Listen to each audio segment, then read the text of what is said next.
Thank you. This has been hard to sit through. And for all the Jews that are out there, I want to apologize to you because it's been tough for me listening to a lot of the repulsive and repugnant commentary that's been made both in those asking questions and those answering them. But God puts us where he wants us to be.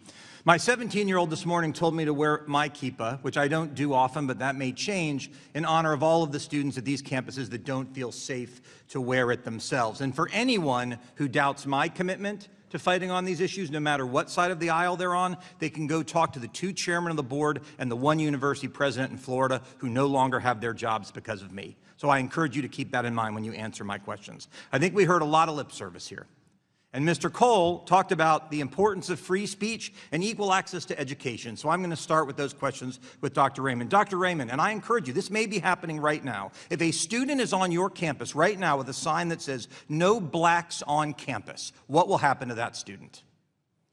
Representative Fine, I first want to say that I don't want to hear that. I want you to answer my question. A student on your campus right now walking around campus saying, "No blacks on campus," what will happen to that student? They're just allowed to walk around. Good job. Free speech. We love that. Is that what would happen on your campus? No. Okay, good. Would they be invited to go get an education somewhere else, which is what I hope the answer is? It would be the same as someone who is inappropriately. Would they be kicked out of campus if a student walked around your campus saying, "No blacks on campus"? Or would we sit around a drum circle and talk about how great it is? What would happen? Would they be kicked off?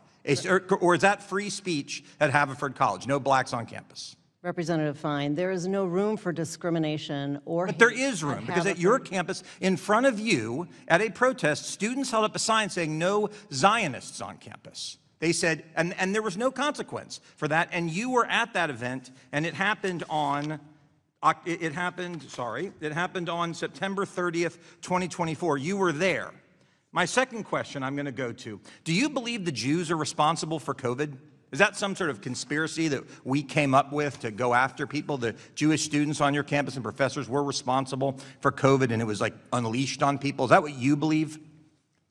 Of course it's Okay, not. then why did you say when a terrorist group wanted to have a presentation called "COVID in Times of Genocide," how Israel uses COVID as a tool for settler colonialism in Palestine, your response to that name was that it was thoughtful and considerate. See, we can talk about what other people did. I'm interested in what you did, and in both of these instances, you're the one that did it. So do you think that title, "COVID in Times of Genocide, how Israel uses COVID as a tool for settler colonialism in Palestine," was that thoughtful and considerate? Do you still believe that today?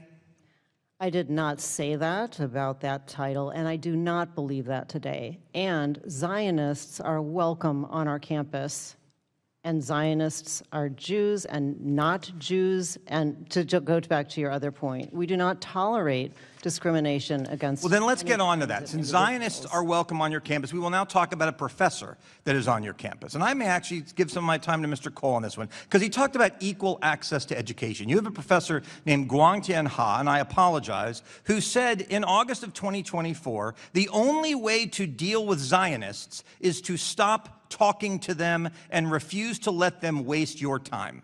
Now, I don't know what Professor Ha teaches, but I would assume there are some students in his class that are actually Zionists. So would it reduce their access to education if their professor publicly says, "I should stop talking to Zionists and I should not waste my time on them"? How is that acceptable on your campus? Discrimination of any form is not acceptable. Okay, so does he still work on your campus? Does he still work there? Yes, he does. He does. And he also said something that said, the state of Israel must be dismantled and society denazified. Zionism is Nazism, is fascism. Zionisms are racists. And that's okay. And you can continue to work on your campus when you make those statements. That's okay. Keep the job.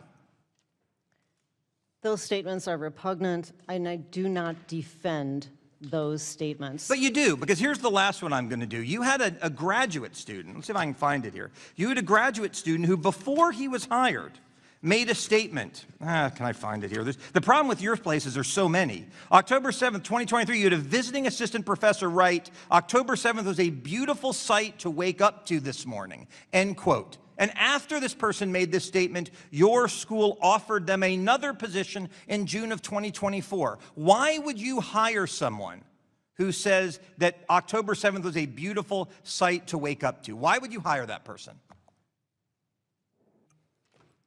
I am very sorry that I have had someone on the faculty that would espouse those kinds of views. Good, you can go back and you can fire him. I yield back the balance of my time.